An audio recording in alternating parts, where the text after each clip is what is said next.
Jean-Marc Kabound, bonjour. Bonjour. Comment allez-vous? Je vais bien, je vais bien. Après 2 ans et demi de prison.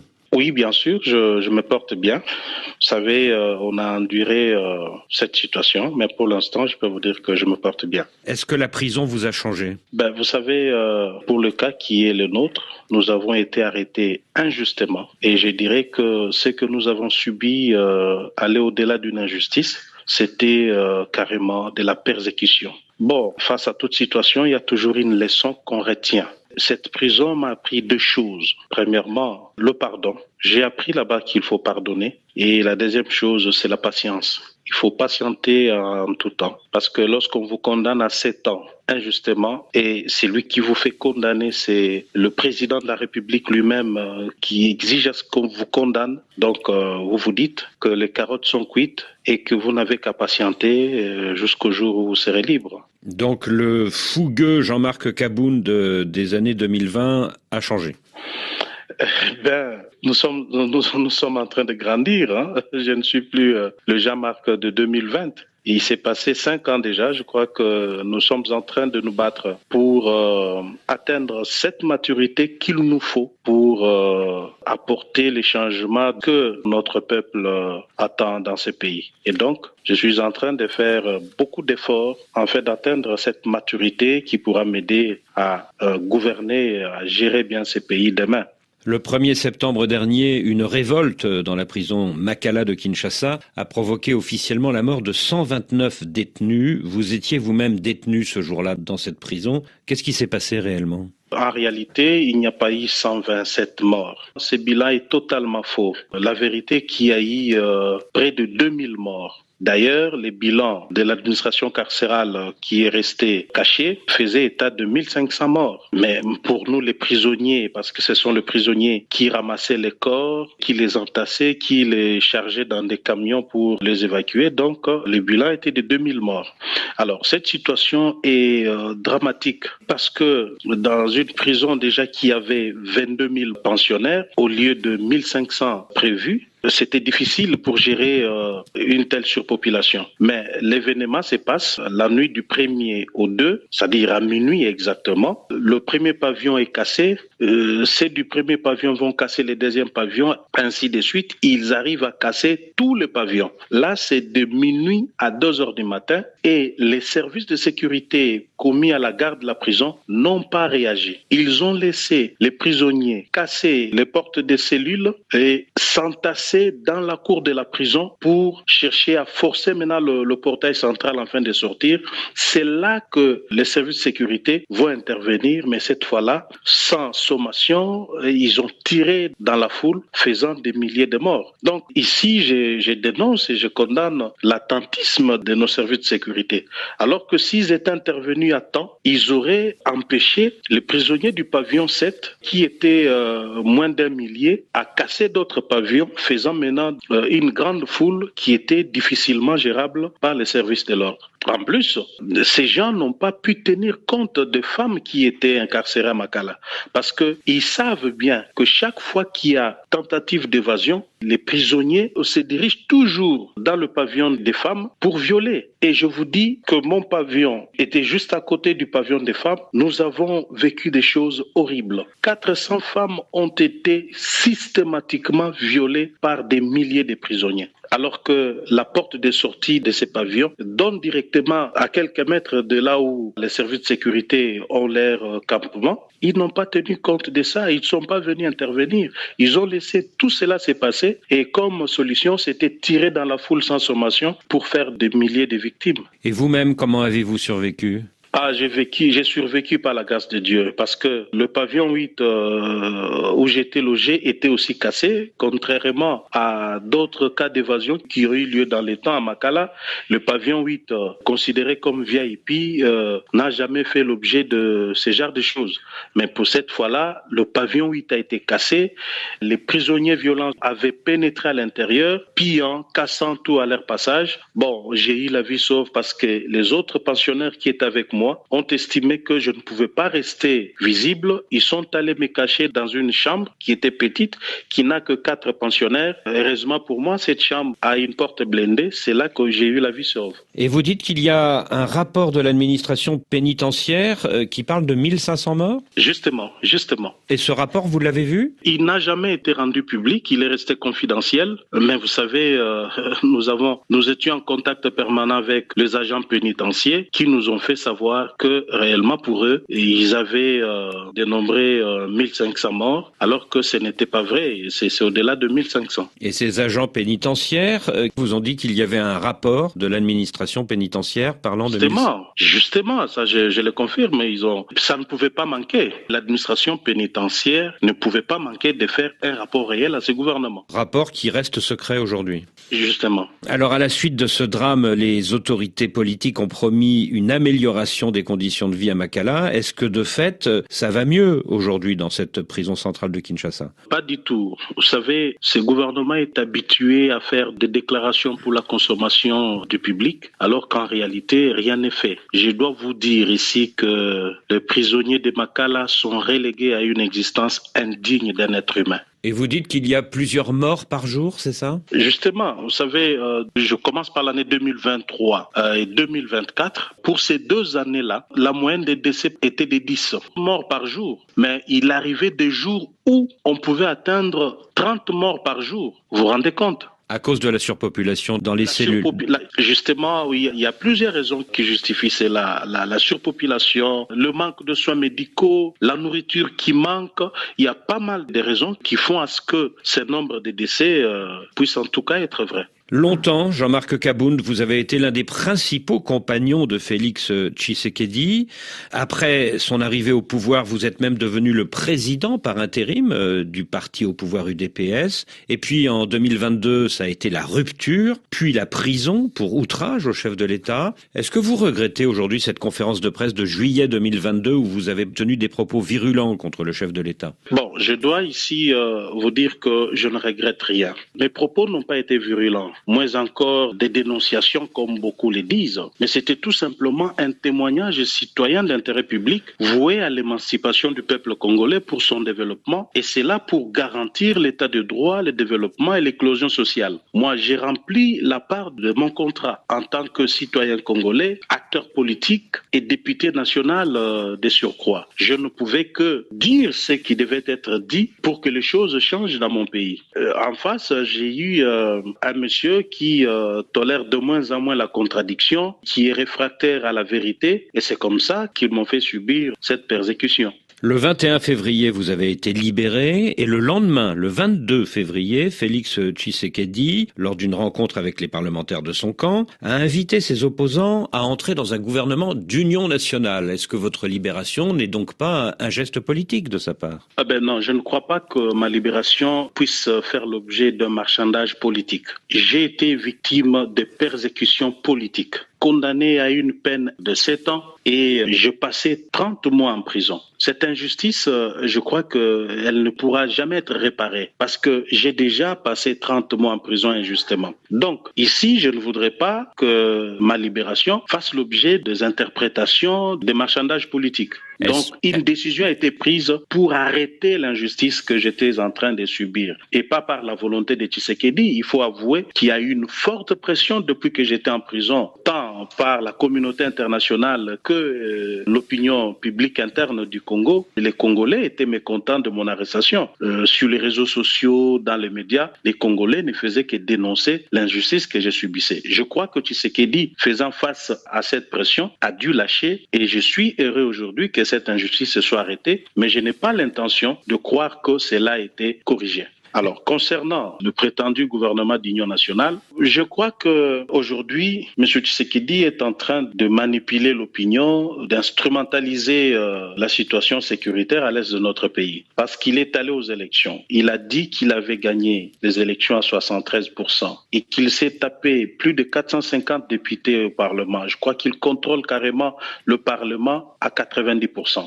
Donc, si aujourd'hui il estime qu'il doit recourir à l'opposition, ça voudrait dire que Tshisekedi est confronté à une crise de gouvernance. Il y a crise totale de gouvernance et pour moi, j'estime que le gouvernement d'union nationale qu'il propose de mettre sur pied ne résolvera rien du tout. Mais est-ce que Félix Tshisekedi n'a pas lâché sur vous et sur deux autres prisonniers politiques, Mike Mukebayi et Seth Kikouni, qui viennent d'être libérés, afin de frapper les esprits et de montrer qu'il tendait la main vers l'opposition? Je crois que cela était une obligation pour lui.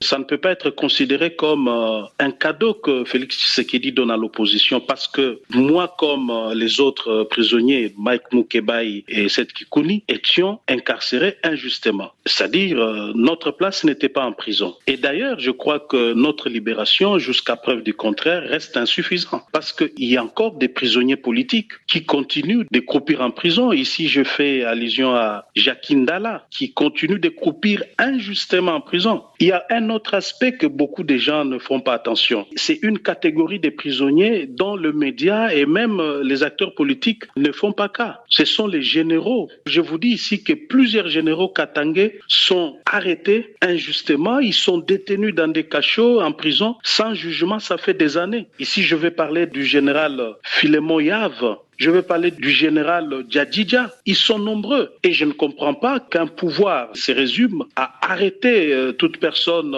sans le moindre aménagement, sans tenir compte de la loi et surtout l'enfermer sans lui donner accès à un procès équitable. Donc, le gouvernement Tshisekedi doit savoir que ma libération et la libération de deux autres ne suffit pas. Il y a d'autres prisonniers qui croupissent en prison injustement qui doivent être libérés. L'avancée du M23 dans l'est de votre pays, qu'est-ce que vous en pensez? Je crois que cette situation taraude les esprits de tous. C'est-à-dire pour tout Congolais épris de paix et de justice, l'avancée du M23 dans notre pays est inacceptable. Et ici, je tiens premièrement à compatir avec cette population de l'Est qui souffre, ça fait maintenant 30 ans, qui souffre et elle est sans défense, abandonnée à la merci du Rwanda. Mais en même temps, je vais dire ici que l'implication du Rwanda dans tout ce qui s'est fait à l'Est à travers le M23 n'est pas à démontrer. Et j'en appelle à la communauté internationale. Cette communauté doit comprendre que ce qui se passe au Congo est inacceptable et tout le monde doit demander au Rwanda de retirer ses troupes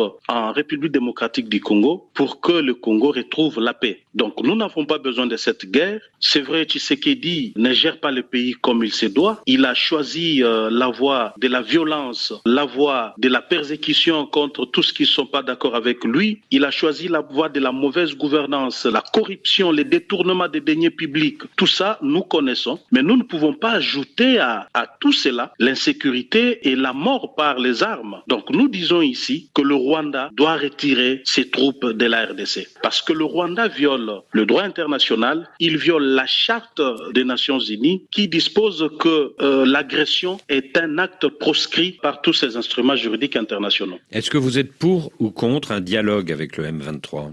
Je crois que cette question doit être débattue sans passion. Aujourd'hui, vous avez le camp Tshisekedi qui est englué dans un narratif qui ne donne pas d'issue. C'est un narratif qui, en réalité, n'explique rien. Et d'ailleurs, je crois que Tshisekedi s'est fait prisonnier de son propre narratif. À force de dire que les M23 sont des terroristes, aujourd'hui, il ne sait plus avancer. Mais au regard de la situation telle qu'elle se présente, qui est clair que la RDC n'a pas une armée capable de faire face au M23, il est de bonne loi que nous puissions envisager une solution politique pour résoudre cette crise. Donc, moi, je l'ai dit, que le dialogue doit se passer en deux temps. Parce que la crise que nous avons dans la partie Est, c'est une crise armée internationale. Vous avez des armées de plusieurs pays qui sont sur notre territoire et qui combattent. Donc cette crise ne peut être endiguée que par un dialogue au niveau international, sous l'égide, bien entendu, des organisations régionales, sous-régionales, même internationales. Et là, je souscris la démarche du processus de Luanda qui voudrait que Kagame et Tshisekedi puissent trouver un accord pouvant permettre la cessation définitive des hostilités. Et cela aura l'avantage de permettre des actions humanitaires pouvant soulager ces populations meurtries tant longtemps. Et ce n'est qu'à cette condition qu'un dialogue national pourra maintenant avoir lieu avec les M23, j'insiste, avec les M23 comme partie au conflit. Et c'est M23 qui sera bien entendu débarrassé de RDF, de Rwandais, parce que l'accord que Tshisekedi et Kabila trouvera nous permettra de faire partir tous les militaires rwandais qui sont au M23 et que ferons-nous des Congolais qui vont rester Nanga, Willy Ngoma et les autres. Donc, dire qu'on ne va pas négocier avec le M23, c'est une absurdité. Nous devons réfléchir. Le dialogue avec le M23, tout comme avec l'ensemble de la classe politique et de la société civile, demeure, c'est un impératif catégorique pour trouver la solution durable au problème de l'Est. Depuis votre libération, Jean-Marc Kabound, vous avez reçu plusieurs visites à votre domicile, notamment celle de l'opposant Martin Fayoulou. Est-ce que vous songez à une coalition avec lui dans l'opposition ? Pour l'instant, je crois qu'il n'est pas question d'une quelconque coalition. Le pays est agressé. Nous voulons d'abord nous mettre ensemble, réfléchir pour faire une proposition à la crise. Nous voulons, nous, en tant qu'opposition, donner notre contribution à la résolution de cette crise. Se mettre ensemble pour produire un programme commun, une candidature commune, ça viendra après. Nous ne pouvons pas parler de ces choses-là tant que notre peuple est en train de mourir. Pour l'instant, la priorité, c'est la paix à l'est du pays. Mais vous réfléchissez, avec Martin Fayoulou et d'autres opposants, à une initiative commune, c'est ça ? Bien entendu. D'ailleurs, nous devons déjà réfléchir sur ça parce que le régime Tshisekedi, qui est un régime finissant, doit laisser la place de 2028 et l'opposition ne va pas refaire la même erreur qu'en 2018 où elle est allée diviser et une partie a pris le pouvoir visiblement sans programme réel, sans vision pour diriger le pays. Mais cette fois-ci, le Congo a tant souffert. Le Congo a besoin des dirigeants honnêtes, des gens qui vont accéder au pouvoir pour travailler afin de pouvoir donner le changement attendu par notre peuple. Et vous êtes en contact également avec l'ancien président Kabila ?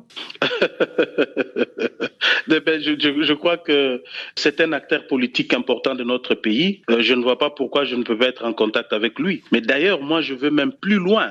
Si demain, j'avais l'occasion d'avoir le contact de Nanga, je l'appellerai et je lui parlerai. Je lui dirai ce que je pense de ce qu'il est en train de faire. Donc, je suis là pour parler à tout le monde. Et que diriez-vous justement à Corneille Nangaa, le patron du M23 ? Je lui dirais tout simplement que ce qu'il est en train de faire, on l'a déjà vécu dans ce pays. Avec Mouzé Kabila, on connaît les conséquences. Il doit arrêter de verser le sang des Congolais et revenir vite. Il doit arrêter à travers un cessez-le-feu. Je ne sais pas ce qu'il est en train de faire là, les cessez-le-feu unilatéraux et qui finalement 2 jours après c'est lui-même qui le viole. Mais il doit décréter un cessez-le-feu et le gouvernement, je crois que dans sa position actuelle, ne pourra pas s'y opposer pour accepter d'intégrer le processus du dialogue en fin d'une résolution pacifique de ces conflits. Alors vous dites que Félix Tshisekedi doit laisser la place en 2028. Qu'est-ce que vous pensez du projet de nouvelle constitution ? Non, ça c'est une vaste blague. C'était une vaste blague et j'ai dit que Tshisekedi m'a déçu. C'est vrai qu'il m'avait déjà déçu. Je l'avais exprimé lors de mon point de presse du 18 juillet 2022, mais je ne pouvais pas m'attendre à cela. Changer la constitution pour briguer un 3e mandat, c'est une insulte à notre combat. C'est fouler aux pieds le combat d'Étienne Tshisekedi. C'est cracher sur la mémoire de tous nos martyrs, tous ceux qui sont morts pour la démocratie, l'état de droit et l'alternance pacifique. Je crois que Tshisekedi avait perdu la tête. Je crois que cela n'est ni moins ni plus un coup d'État constitutionnel. Donc Tshisekedi a commis l'erreur. Je crois que cela restera comme une tache noire que personne n'oubliera à son passage à la tête de ce pays. Si demain, Jean-Marc Kabound, le pouvoir libère les généraux actuellement en prison et renonce à son projet de changement de constitution, est-ce que vous pourriez accepter d'entrer dans un gouvernement d'union nationale avec Alliance pour le changement ? Donc j'ai dit déjà d'entrée de jeu que je ne suis ni demandeur ni preneur de ces gouvernements. Le problème n'est pas seulement celui des arrestations. J'aimerais bien que ces généraux katangais recouvrent leur liberté et tant d'autres prisonniers politiques que je venais de citer ici, mais ça c'est une manche du problème. Un autre problème restera celui de la vision. Parce que si aujourd'hui il est question que nous puissions être ensemble, cela ne doit pas être du fait de la volonté d'un individu qui veut sauver sa peau, qui veut sauver son pouvoir et Et en fin de compte, nous tous ici, nous allons accompagner quelqu'un, un individu qui est Tshisekedi. Non, cela ne pourra pas se passer ainsi. Donc la gouvernance doit être basée sur un programme, sur une vision claire, et je ne vois pas Tshisekedi aujourd'hui garantir cela, premièrement. Et deuxièmement, Tshisekedi n'est pas un homme de parole. Tshisekedi ne respecte pas ses engagements vis-à-vis des autres. C'est vrai qu'il peut, dans un forum, dire voilà, j'accepte, ça sera ainsi, et puis demain, tout porte à croire que Tshisekedi va se rebuffer et jeter tout dans la poubelle et se comporter comme il s'est toujours comporté. Donc pour moi, je n'ai pas de garantie que Tshisekedi pourrait changer pour être ensemble avec lui. Et je considère que cela est derrière moi. Est-ce que vous vous êtes parlé avec Félix Tshisekedi depuis le 21 février ? Non, pas encore. Mais c'est prévu, hein ? Non, moi je n'en ai pas l'intention, je ne trouve pas l'intérêt de lui parler, mais si lui le désire, je ne lui fermerai pas la porte, je lui dirai ce que je pense. Comme je vous ai dit ici que les jours que j'aurai l'occasion de parler à Nanga, je lui parlerai, je n'aurai peur de rien. Et même si Tshisekedi le désire aujourd'hui, et s'il veut me parler, je ne peux pas fermer la porte. La politique nous exige de toujours parler, échanger. Et est-ce que vous vous êtes parlé depuis le 21 février avec sa maman, Marthe Tshisekedi, avec qui vous êtes très liés depuis longtemps ? Non. Depuis que j'étais arrêté jusqu'à ce jour, nous n'avons jamais parlé. Est-ce que vous serez candidat en 2028 ? Bien sûr. Je crois qu'après tout ce que nous avons vécu, après avoir accumulé tant d'expérience, d'opposants, d'hommes clés du pouvoir et aujourd'hui quitter le pouvoir pour ses convictions, je crois que nous avons suffisamment acquis de l'expérience et de la notoriété qui pourra nous permettre de bien gouverner, de bien gérer ces pays au fait. Donc aujourd'hui, je crois que nous présenterons notre programme, nous présenterons notre vision du Congo et c'est avec ça que nous solliciterons le suffrage de notre peuple pour nous rassurer que nous pouvons faire quelque chose pour ces pays. Je ne me vois pas aujourd'hui donner le meilleur de moi-même, changer ces pays comme je l'entends, comme ministre. Non, je crois que maintenant, moi et mon parti et tous ceux qui voudront se mettre autour de moi, nous sommes en train de préparer un programme de gouvernement qui est basé sur la vision que nous avons pour gouverner autrement demain. Oui, mais vous n'êtes pas tout seul, Jean-Marc Kabound. Il y a Moïse Katumbi, il y a Martin Fayoulou, il y a Joseph Kabila qui vient de revenir sur la scène politique avec sa tribune dans la presse sud-africaine. Oui, l'opposition congolaise a été toujours plurielle. Mais moi, j'ai toujours insisté sur un fait qui est plus important, c'est la transparence et la régularité du processus électoral. Dès lors que nous avons un processus électoral équitable, transparent, nous n'avons pas de crainte que celui qui va l'emporter va normalement diriger le pays. Donc vous êtes confiant à condition que le scrutin soit transparent. Justement. Jean-Marc Kabound, merci.